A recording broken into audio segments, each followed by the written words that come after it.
नमस्कार मित्रांनो, स्वागत आहे तुमचं आपल्या अकॅडमिक ट्रेनर या यूट्यूब चॅनलवर. आजच्या या लेक्चरमध्ये, आजच्या या सेशनमध्ये आपण बघणार आहे रेशो आणि प्रपोर्शन. मित्रांनो, व्हिडिओ आवडल्यास व्हिडिओला लाईक करा आणि आपल्या अकॅडमिक ट्रेनर हे चॅनल सबस्क्राईब करायला विसरू नका. मित्रांनो, जो पार्ट 1 आहे रेशो आणि प्रपोर्शनचा, त्याच्यामध्ये आपण रेशो आणि प्रपोर्शनची ओळख करून घेतली. आता या लेक्चरमध्ये, या छोट्याशा सेशनमध्ये आपण रेशो आणि प्रपोर्शन यांच्यामधील अजून काही महत्त्वाचे संबंध पाहणार आहोत. व्हिडिओ आवडल्यास व्हिडिओला लाईक करा आणि आपल्या अकॅडमिक ट्रेनर हे चॅनल सबस्क्राईब करायला विसरू नका. आता मित्रांनो बघा, आपण एक उदाहरण घेतलं होतं अभि आणि अभिज्ञाचं. तर या उदाहरणामध्ये काय होतं, अभिची उंची 120 सेंटीमीटर होती आणि अभिज्ञाची उंची 160 सेंटीमीटर होती. आणि यांना काय करायचं होतं, त्यांच्या सी नावाच्या एका ट्रेनरला त्यांची उंची रिप्रेझेंट करून दाखवायची होती. पण कशामध्ये दाखवायची होती, ट्रेनरला काय हवं होतं, शॉर्टमध्ये हवं होतं. ज्याप्रमाणे बॅचलर ऑफ आर्ट असतं पण आपण म्हणतो BA, मास्टर ऑफ आर्ट असतं पण आपण म्हणतो MA, हे अशा पद्धतीचं शॉर्ट फॉर्म त्या ट्रेनरला पाहिजे होता. मग यांनी पण काय केलं, यांनी डायरेक्ट दोघांना कम्पेअर केलं दोन्हींच्या हाईटला. म्हणजे एका त्या नंबरला कम्पेअर केलं, सेंटीमीटर कॅन्सल केलं, 0 कॅन्सल केलं, नंतर 12 आणि 16 यांच्यातला एक कॉमन फॅक्टर त्यांना शोधायचा होता आणि तो कॉमन पण पाहिजे होता आणि हायेस्ट पण पाहिजे होता. त्यामुळे डायरेक्ट त्यांनी काय केलं, SCF फाइंड आउट केला. या दोघातला SCF आला 4 आणि SCF 4 आल्यानंतर त्यांनी काय केलं, 4 3 जा 12 आणि 4 4 जा 16 असं त्यांनी काय केलं, दोन्हीकडे पण डिवाईड केलं. त्यांचा रेशो बनून आला 3:4. काय रेशो बनून आला, 3:4. हा जो मित्रांनो 3:4 आलेला आहे ना बनून, आता याच्यामधूनच आपली एक पहिली प्रॉपर्टी तयार होते. रेशो आणि प्रपोर्शनची एक पहिली महत्त्वाची संकल्पना आपल्याला यातून तयार होते. आता बघा, याच्यामध्ये हे जे 120 सेंटीमीटर हाईट आहे मित्रांनो, ही या 3ला रिप्रेझेंट करता येईल. म्हणजे 3 जे आहे ना, 3 या 120 सेंटीमीटर याचं रिप्रेझेंटेशन करता येईल.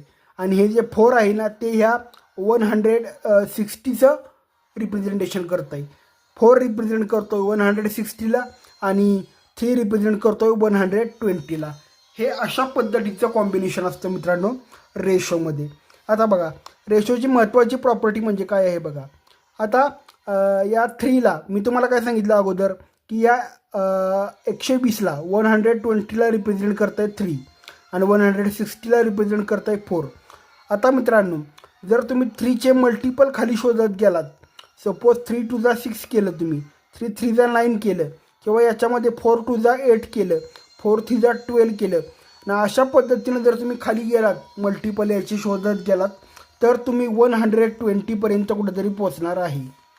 तुम्ही 4चे मल्टिपल शोधत गेला तर तुम्ही 160पर्यंत कुठेतरी पोचणार आहे.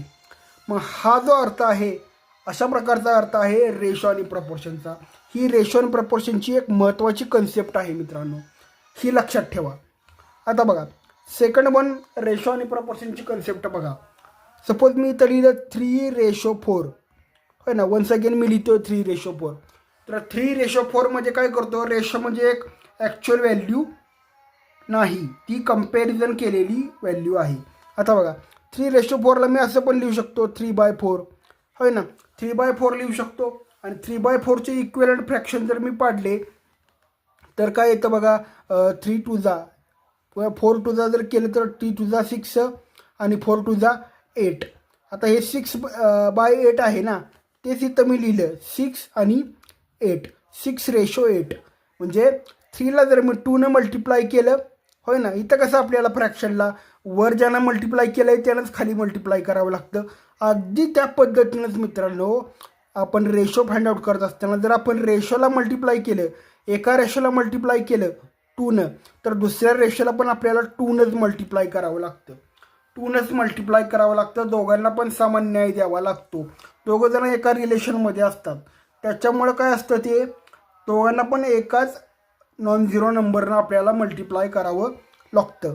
आता बघा, तुम्ही जर 6ला वन्स अगेन जर 3ने मल्टिप्लाय केलं तर तुम्हाला 8ला पण 3ने मल्टिप्लाय करावं लागेल. 6 3 जा 18 आणि 8 3 जा 24. म्हणजे हे नंबर हा रेशो आपला बनून आला 18:24. 18:24 म्हणजे 6:8 म्हणजेच 3:4. म्हणजे एका संख्येचे म्हणजे बघा आता आपण काय केलं, या 3 आणि 4 या मूळ नंबरपासूनच आपण एवढे रेशो फाइंड आउट करू शकलो. काय केलं आपण, मल्टिप्लाय केलं. पण यांच्या व्हॅल्यू बदलल्या का, रेशोची व्हॅल्यू बदलली का, नाही बदलली, तीच राहिली व्हॅल्यू. 3:4 राहिलं. 18:24 याचं पण मिनिंग काय आहे मित्रांनो, 3:4. आता वन्स अगेन तुम्ही काय करा, या 18ला काय करा, तुम्ही डिवाइड करा. डिवाइड बाय किती करा, डिवाइड बाय सपोज 3 करा. याला डिवाइड बाय 3 करा. तुम्ही डिवाइड केलं ना तर याचा रेशो किती येणार आहे, 6:8 येणार आहे. 6:8 येणार आहे. वन्स अगेन तुम्ही काय करा, या 6ला 2 डिवाइड करा तर पुन्हा रेशो किती येणार आहे, 3. आता इथं 2 डिवाइड केलं, इथं पण 2 डिवाइड करायला लागेल. 2 4 8. हा रेशो किती पुन्हा आला मित्रांनो, 3:4. वन्स अगेन आपण पुन्हा इथं पोचलो. कसं केलं आपण, डिवाइड केलं. ज्या पद्धतीनं फ्रॅक्शनमध्ये करतो आपण इक्विव्हॅलंट फ्रॅक्शन फाइंड आउट करायला, अगदी त्या पद्धतीनंच हे केलं आहे मित्रांनो. म्हणजे हे दोन्ही जवळजवळ एकच आहे. कसं आहे ते, रिश्ता वही आणि सोच नाही, बाकी काय नाही. आता बघा वन्स अगेन अजून एक प्रॉपर्टी आपण बघूया, रेशो प्रॉपर्टीची अत्यंत महत्त्वाची प्रॉपर्टी. आता बघा तर मी असं लिहितो बघा, काय लिहितो मी, 3:4. होय ना, 3:4 एका संख्येमधला रेशो आहे 3:4. बघा आता म्हणजे तुम्ही इथं पाहिलं असेल की 18:24 म्हणजे अशा अनगिनत संख्या आहेत मित्रांनो, अनकाउंटेबल संख्या आहेत ज्या 3:4 हा रेशो तुम्हाला देतील. अनकाउंटेबल संख्या आहेत ज्या 3:4 हा रेशो तुम्हाला देतील. आता कसं असतं बघा, सपोज मी काय लिहितोय, 3:4 लिहितोय. मी काय केलं, 3ला 3ने मल्टिप्लाय केलं, 3 3 9, 4 3 12. हा एक रेशो बनून आला, बरोबर आहे. पुन्हा मी काय केलं, 3 4 12, 4 4 16. हा एक रेशो बनून आला. वन्स अगेन मी काय केलं, 3 5 15 आणि 4 5 20 आहे ना. म्हणजे पुन्हा हा एक रेशो बनून आला. म्हणजे काय आहे बघा की सपोज येस आपण काय समजूया मित्रांनो की ही वजनं आहेत. म्हणजे ही एका क्लासमधल्या मुला आणि मुलीची वजनं आहेत. ही आहेत 16 आणि 12 किंवा ही आहेत 15 आणि 20. म्हणजे याचा जर रेशो आपण फाइंड आउट केला, आता या ठिकाणी बघा याचा रेशो आपण फाइंड आउट केला, प्रत्येकाचा रेशो, तर किती येणार आहे, प्रत्येकाचा रेशो 3/4 येतोय बरं का, सॉरी 3:4 येतोय. याचा प्रत्येकाचा रेशो किती येतोय मित्रांनो, 3:4. मला असं कळलं की याचा पण रेशो 3:4 येतोय, याचा पण रेशो 3:4 येतोय, याचा पण रेशो 3:4 येतोय. म्हणजे रेशोबद्दल मला काय समजलं मित्रांनो, काय समजलं की रेशो ही ॲक्च्युअल व्हॅल्यू नाही. रेशो ही ॲक्च्युअल व्हॅल्यू नाही, ही अज्युम केलेली व्हॅल्यू आहे. काय आहे, 3:4 काय आहे, अज्युम केलेली व्हॅल्यू आहे. हे अशा पद्धतीनं रेशो आहे मित्रांनो, हे आपल्याला समजून घ्यायचं आहे. आता यामधीलच आणखी एक कन्सेप्ट बघा मित्रांनो, अत्यंत महत्त्वाची आहे.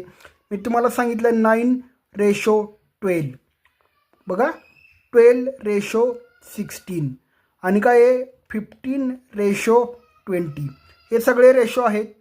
आणि हे रेशो म्हणजे ही आपण वजनं घेतली मित्रांनो, आणि हीच वजनं, याच वजनांचे जर रेशो आपण फाइंड आउट केले तर 3 3 9, 3 4 12, 4 3 12 आणि 4 4 16, 5 3 15 आणि 5 4 20.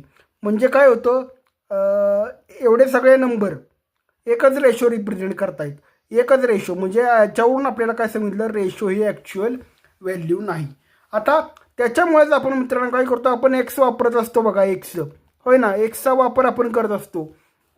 एक्सचा वापर काय करतो समजलं का, तर आपल्याला 3 पासून 3 जर सपोज आपला 3 आणि 4 होय ना, म्हणजे 3चे जे मल्टिपल आहेत ना, तुम्हाला काय सांगितलं, 3 2 6, 3 3 9, 3 4 जा 12, 3 5 जा 15. इथं काय आहे 4 2 जा 8, 4 3 जा 12, 4 4 जा 16, 4 5 जा 20.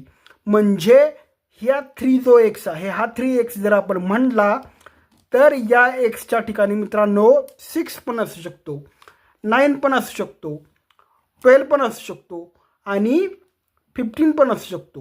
म्हणजे 3ला एक्स म्हटलं तर आपण एवढे असू शकतात. त्याच्यामुळे आपण एक्स मानतो. 4ला जर तुम्ही एक्स म्हटलं होय ना, 4ला एक्स म्हटलं तर 4च्या ठिकाणी 8 असू शकतो, 12 असू शकतो, 16 असू शकतो, 20 असू शकतो. मग ही कन्सेप्ट आहे मित्रांनो. याच्यामुळं आपण 3x आणि 4x असं म्हणत असतो. ही गोष्ट लक्षात ठेवा. अत्यंत महत्त्वाची गोष्ट आहे मित्रांनो. व्हिडिओ आवडल्यास व्हिडिओला लाईक करा आणि आपल्या अकॅडमिक ट्रेनर हे चॅनल सबस्क्राईब करायला विसरू नका. धन्यवाद.